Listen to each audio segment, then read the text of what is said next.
Sa number 4, isang patay kag tatlo ang pilason matapos nga mapilpila ng tricycle sang truck nga nagkarambola. Napatay ang isa ka tricycle driver nga si Edmond Bersinilla kag pilason ang pasahero niya matapos nga mapilpilan sang truck nga may karga nga tubo sa diversion road sa Hacienda Leonor, Barangay Paraiso sa Sagay City sang kagabi.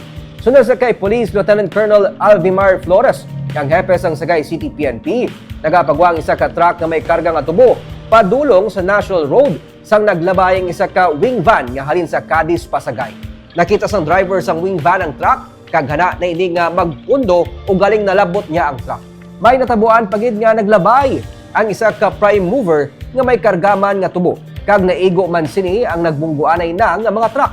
Natumbang prime mover kag napilpilan ang nagalabay lang man kun tani nga tricycle. Pilason man ang driver sang truck. Dugang pa ni Flores, giliyon niya gintinguhan nga makuha ang mga napilpilan sang truck apang nadugayan bangod madamo sang karga nga tubo. Patay na sa mag-abot sa ospital ang driver sang tricycle nga si Bersinilla. Nagapadayon pang investigasyon sang Sagay PNP sa sini nga insidente.